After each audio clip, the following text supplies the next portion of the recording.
नमस्कार मेरे प्यारे साथियों, आपका अपने YouTube चैनल केवल स्टडी पॉइंट पर स्वागत है। मैं कक्षा 10वीं का मैथ पढ़ा रहा हूं, जिसमें हम लोग द्विघात समीकरण पढ़ रहे हैं। आज हम लोग प्रश्नावली 4.3 का पहला क्वेश्चन देखेंगे। तो आइए देखते हैं। यदि निम्नलिखित द्विघात समीकरणों के मूलों का अस्तित्व हो तो इन्हें पूर्ण वर्ग बनाने की विधि द्वारा ज्ञात कीजिए। अब मूलों का अस्तित्व कब होगा? द्विघात समीकरण का मानक रूप है ax² + bx + c = 0 हो। तो इस मोड में अगर कोई समीकरण है तो उसको हम लोग द्विघात समीकरण कहते हैं। यदि b² - 4ac, इसमें b का स्क्वायर कर दें -4ac करके, अब इसका मान निकालें तो 0 आ जाए तो दो समान मूल होगा और वास्तविक होगा। और अगर मूल है तो मूलों का अस्तित्व है, और अगर मूल नहीं है तो मूलों का अस्तित्व नहीं है।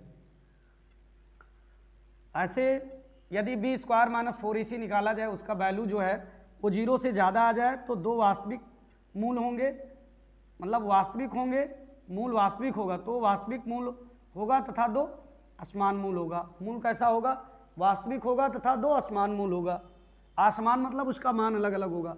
यदि b² - 4ac < 0, मतलब 0 से इसका मान कम हो जाए अर्थात ऋणात्मक आ जाए, तब कोई वास्तविक मूल नहीं होगा, अर्थात मूलों का अस्तित्व इन दोनों केस में मूलों का अस्तित्व होगा और इस वाले केस में मूल का अस्तित्व नहीं होगा। और जो ये b² - 4ac है, इसको बोलते हैं डिस्क्रिमिनेंट, डी से डिनोट करते हैं और ये व्युत्तर हिंदी में बोलते हैं। अब इसमें क्या करना है मेरे प्यारे साथियों? पूर्ण वर्ग बना करके इन चारों क्वेश्चनों को हल करना है। पूर्ण वर्ग क्या होती है? कभी भी पूर्ण वर्ग किसी भी संख्या पे स्क्वायर लग जाए तो वो संख्या पूर्ण वर्ग हो जाती है। जैसे आपके पास ये है और ये का स्क्वायर हो जाए तो ये पूर्ण वर्ग हो जाएगी। ऐसे आपके पास फार्मूला है a + b का होल स्क्वायर बराबर a² + 2ab + b², ये फार्मूला है। और a - b का होल स्क्वायर = a² प्लस क्या है, प्लस यहाँ माइनस होगा -2ab + b²। तो इसमें क्या देखते हैं, अगर कोई द्विघात समीकरण इस मोड में है तो ये वाला और ये वाला स्क्वायर होना चाहिए, पूर्ण वर्ग होना चाहिए, और इसके बीच में 2 गुणे ab आना चाहिए। ठीक, अब मेरे प्यारे साथियों पहला क्वेश्चन देखते हैं।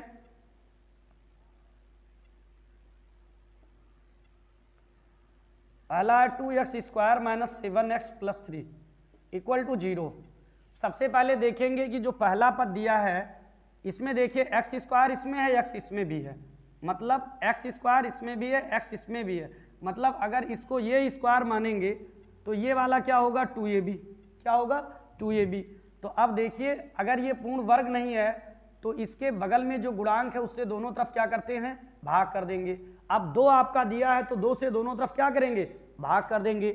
तो 2 से दोनों तरफ भाग करेंगे तो 2x² / 2 - 7x/2 प्लस आपका हो जाएगा 3/2 = 0। भाई 0 को चाहे जिससे भाग करोगे 0 आएगा, और इसमें सारे पदों में भाग होगा।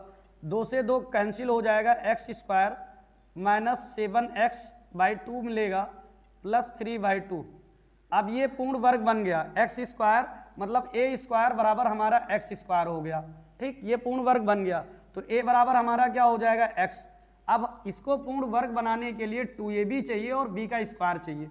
तो अब देखिए इसमें 2ab अगर दिया हो, ये बीच वाली मान जो बनेगी ये वाली वो 2ab बनेगी, मतलब 2ab = हो जाएगा 7x/2। 7x/2 हो जाएगा। अब हमारे पास b का मान नहीं पता है ना कि b क्या होगा, तो b का मान पता करेंगे तो इसमें ये का मान रख देंगे तो a की जगह पे x हो जाएगा इंटू b = 7x/2। अब b बराबर क्या होगा? 2x इधर गुणा है तो इधर क्या हो जाएगा? भाग हो जाएगा। 2x से इधर भाग हो जाएगा, x से x कैंसिल होगा तो b = 7/2 दूनी 4 हो जाएगा।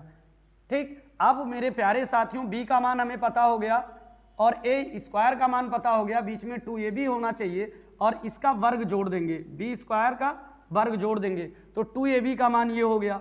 अगर कंपैरिजन किया जाए तो ये स्क्वायर का मान x² हो गया और 2ab का मान 7x/2 हो गया और b का मान 7/2 आया।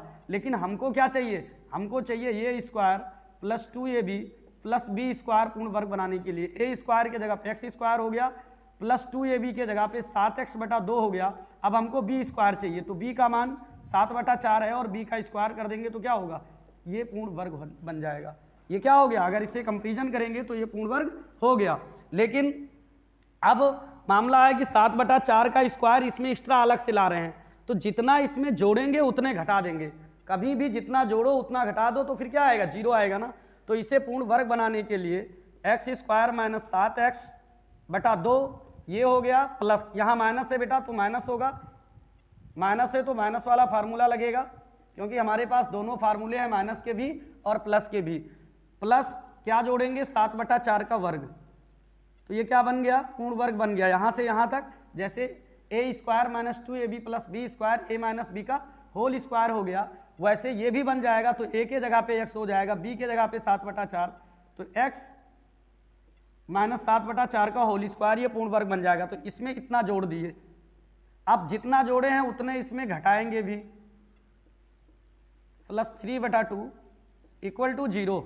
आप देखिए अगर इससे कंपेरिजन कराएं तो ये का मान x हो गया, 2ab का मान 7x बटा 2 हो गया और b का मान 7/4, फिर बराबर क्या होगा x माइनस 7/4 का होल स्क्वायर, ये यहाँ से यहाँ तक x माइनस 7/4 का होल स्क्वायर ये हो गया। अब ये 7 का पावर 2, तो 7 का पावर 2 मतलब 7 को 2 बार 7 गुणे 7 करेंगे तो कितना हो जाएगा, 7 49 और 4 चौक 16, तो ये हो जाएगा 7 49 बटा 4 चौक 16 प्लस 3/2।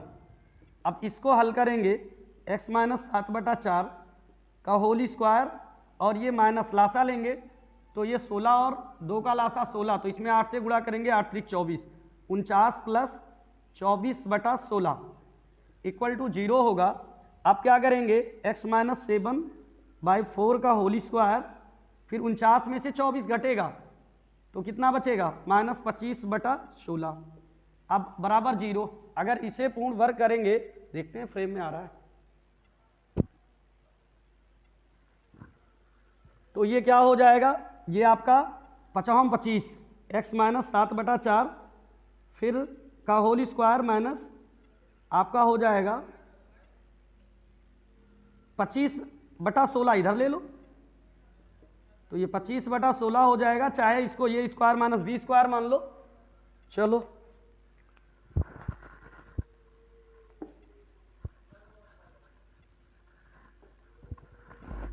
अब क्या होगा, इधर स्क्वायर है तो इधर रूट हो जाएगा, x माइनस 7/4 या आप इसको ये स्क्वायर माइनस बी स्क्वायर बना लो 5/4 करके, एक ब्रैकेट में a प्लस बी एक ब्रैकेट में a माइनस बी, इधर हो जाएगा 25/16।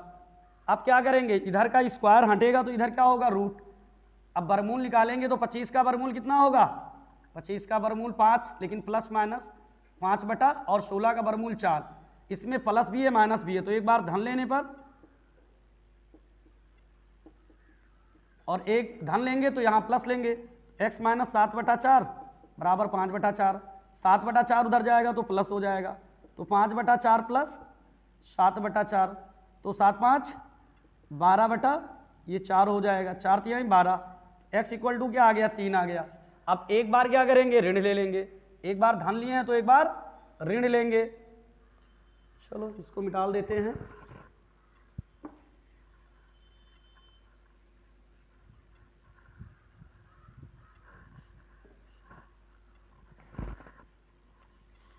जब ऋण लेंगे, ऋण लेने पर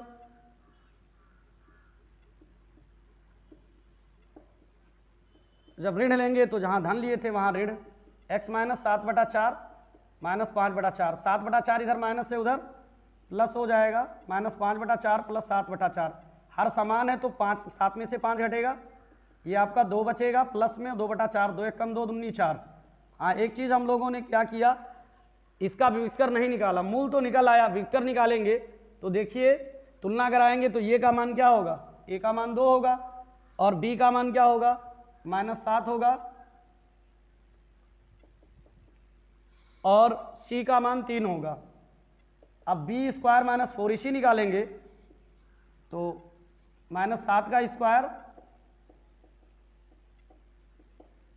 मतलब मूलों का अस्तित्व है कि नहीं है ये पता करने के लिए, माइनस 4 गुणे ए का मान 2 हो गया और सी का मान 3, तो 7 माइनस 4 दूनी 8 त्रिक 24, तो 49 में 24 घटेगा 25, तो प्लस है ना, मतलब वी स्क्वायर माइनस 4ac का मान जो है वो क्या है, 0 से ज़्यादा है, तो मूलों का अस्तित्व है। 0 से ज़्यादा अगर बी स्क्वायर माइनस 4ac आएगा तो मूलों का अस्तित्व होगा, लेकिन अगर 0 से कम आता है तो मूलों का अस्तित्व नहीं होगा, और अगर 0 के बराबर आता है तो 2 समान मूल प्राप्त होंगे।